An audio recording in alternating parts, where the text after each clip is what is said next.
College యూనివర్సిటీకి సంబంధించిన breaking news చూస్తున్నాం. College university vice chancellor doctor Nandakumar రాజీనామా చేశారు. వర్సిటీలో జరిగిన పలు వ్యవహారాల్లో ఆయనపై తీవ్ర ఆరోపణలు వచ్చాయి.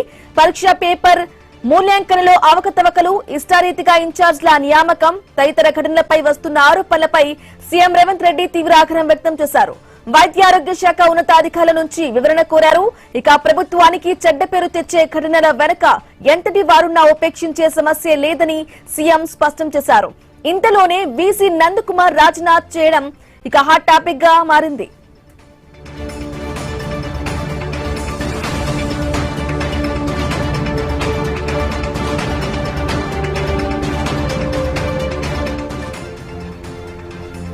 రైట్గా college university vice chancellor doctor Nandakumar రాజీనామా చేశారు. వర్సిటీలో జరిగిన పలు వ్యవహారాల్లో ఆయనపై తీవ్ర ఆరోపణలు వచ్చాయి. పరీక్షా పేపర్ల మూల్యాంకనంలో అవకతవకలు, ఇష్టారీతిన ఇన్ఛార్జ్ల నియామకం తదితర ఘటనలపై వస్తున్న ఆరోపణలపై సీఎం రేవంత్ రెడ్డి ఆగ్రహం వ్యక్తం చేశారు. వైద్య ఆరోగ్య శాఖ ఉన్నతాధికారుల నుంచి వివరణ కోరారు. ఇక ప్రభుత్వానికి చెడ్డ పేరు తెచ్చే ఘటనల వెనుక ఎంతటి వారున్నా ఉపేక్షించే సమస్య లేదని సీఎం స్పష్టం చేశారు.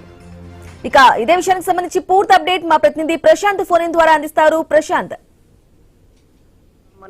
వరంగల్ లోని college health university vice chancellor Nandakumar కొద్దిసేపటి క్రితమే రాజీనామా చేసినట్లు మనకు తెలుస్తుంది. అయితే ఇటీవల కాలేజీ హెల్త్ యూనివర్సిటీలో అనేక అవినీతి ఆరోపణలు బహిర్గతమయ్యాయి. దీనిపైన రాష్ట్ర ప్రభుత్వం విజిలెన్స్ ఎంక్వైరీ కూడా చేపడుతుంది. ఇప్పటికే విజిలెన్స్ ఎంక్వైరీలో కూడా ప్రాథమికంగా ఆ అక్రమాలు జరిగినట్లయితే నిర్ధారణ జరిగింది. అయితే ఇదంతా కూడా గతంలో ఎలాంటి నోటిఫికేషన్లు లేకుండా సిబ్బంది నియామకం కావచ్చు, అదేవిధంగా మొన్నటికి మొన్న అటు రివాల్యుయేషన్ కు కట్టినటువంటి విద్యార్థులు డబ్బులు తీసుకొని మార్కులు కలిపి పాస్ చేసినట్లు తేలడంతో అయితే ఈ రెండు విషయాలపైన ఇప్పటికే అటు సీఎం రేవంత్ రెడ్డి ఆగ్రహం వ్యక్తం చేశాడు. అసలు ఇంత పెద్ద ప్రతిష్టాత్మకమైన కాలేజీ హెల్త్ యూనివర్సిటీలో ఇలాంటి భాగవతాలపైన ఎవరు ఉన్నా కూడా ఉపేక్షించకూడదు, వారిపైన కఠిన చర్యలు తీసుకోవాలని ఆగ్రహం వ్యక్తం చేసిన నేపథ్యంలో ఇప్పటికే అటు వైద్యారోగ్య శాఖ అధికారులు సూచన మేరకు వైస్ ఛాన్సలర్ రాజీనామా చేసినట్లు తెలుస్తుంది. అదేవిధంగా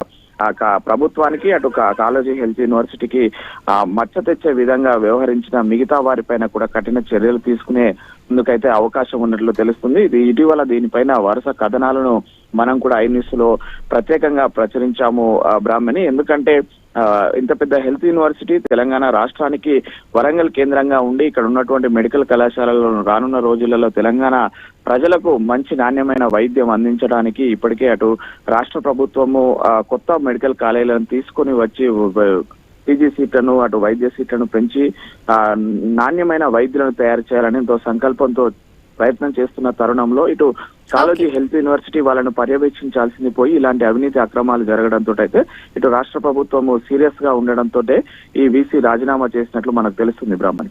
right Prashant, thank you for the updates.